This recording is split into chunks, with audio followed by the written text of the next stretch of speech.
Tu t'es déjà demandé ce qui se passe quand une bande de petits rois de lycée humilie la mauvaise fille?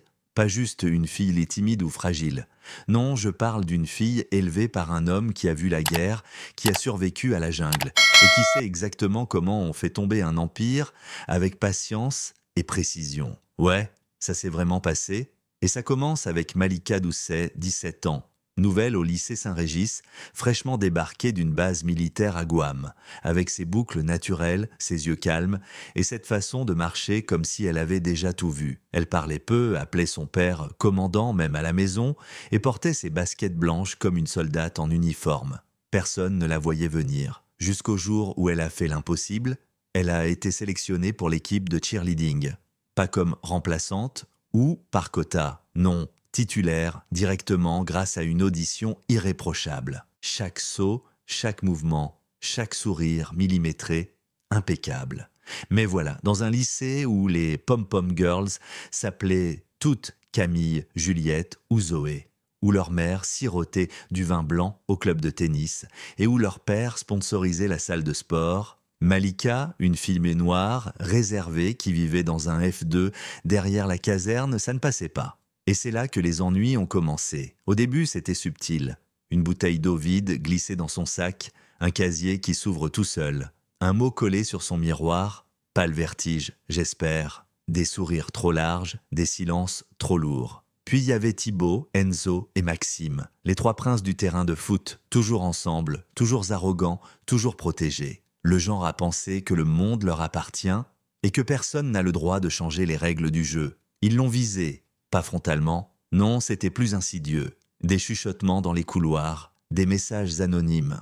Un post Insta où son nom était encerclé en rouge avec la légende « Saint-Régis devient woke, adieu à notre fierté ». Mais ce qu'il savait de pas, c'est que Malika n'était pas seule. Son père, le commandant Ibrahim Doucet, ancien des forces spéciales, retraité de la Légion étrangère, savait exactement ce que c'était que l'intimidation et ce que ça pouvait devenir si on la laissait faire. Alors, quand elle est rentrée ce soir-là, les yeux secs mais les épaules tendues, il lui a simplement dit « Assieds-toi, on va établir un plan ». Et croyez-moi, il ne parlait pas de pompons.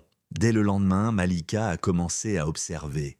Elle a noté horaire, lieu, regard, incident. Elle est devenue sa propre enquêtrice, sa propre garde du corps. Et plus elle regardait, plus elle voyait les fissures. Enzo qui vendait des médocs à des élèves derrière le gymnase, Maxime qui piratait le système de son pour saboter ses présentations orales, et Thibaut, le roi, qui envoyait des textos étranges pendant les entraînements. Le commandant Doucet a tout classé, photos, vidéos, tableaux. Il avait transformé leur salon en salle de guerre. Puis un jour, elle est rentrée, les cheveux trempés de boue, la lèvre fendue, il l'avait poussée dans une flaque, en pleine cour, devant tout le monde. Et là, elle a dit « Papa, il est temps, apprends-moi à riposter ». Et il l'a fait. Ils ont commencé à 5 heures du matin. Exercice de contrôle, technique de défense, tactique d'observation, il l'a formée comme une soldate. Mais surtout, il lui a appris à attendre. Quelques jours plus tard, elle a suivi Enzo et a filmé une transaction. Elle a capturé Maxime en train de manipuler un fichier audio du système de l'école. Et Thibaut, oh Thibaut, elle l'a enregistré en train d'échanger une petite enveloppe contre des messages menaçants à des élèves de seconde. Quand les preuves ont été prêtes, le commandant les a envoyées anonymement à la direction de l'école, au rectorat et même à une journaliste locale qui enquêtait sur les discriminations scolaires. Et là, le château de cartes s'est effondré. Enzo, suspendu pour possession illégale, Maxime, viré pour sabotage numérique, et Thibaut, convoqué, interrogé, désavoué. Le roi était nu. Mais vous croyez qu'ils ont accepté? Qu'ils ont baissé les yeux et demandé pardon? Pas du tout. Un jeudi soir, alors qu'elle rentrait chez elle, une camionnette noire s'est arrêtée près du trottoir. 3 silhouettes en sont sorties. Thibaut, Enzo, Maxime. « Tu crois que t'es une héroïne ?» a grogné Enzo. « Tu détruis nos vies pourquoi? Pour des likes ?» a craché Maxime.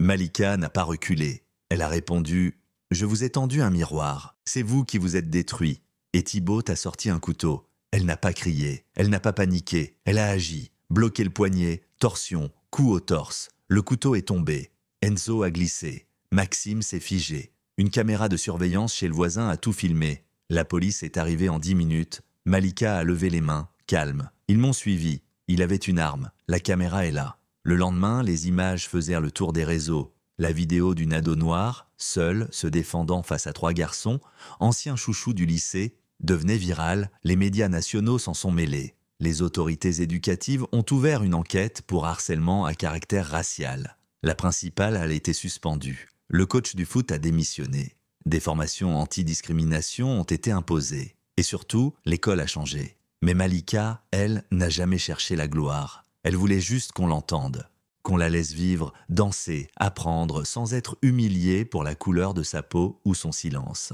Son dernier jour, elle a marché dans les couloirs en uniforme de cheer, tête haute.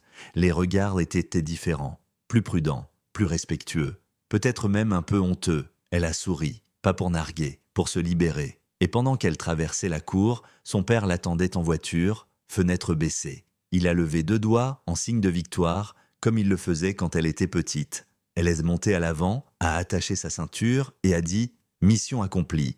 Il a hoché la tête. Phase finale, vivre ta vie, avec honneur. Et c'est ce qu'elle a fait. Mais toi, là, si t'avais été à sa place, t'aurais fait quoi? T'aurais baissé la tête ou t'aurais riposté?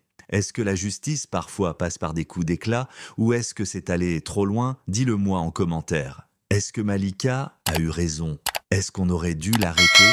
Ou est-ce qu'elle a juste fait ce qu'il fallait parce que personne d'autre ne l'aurait fait?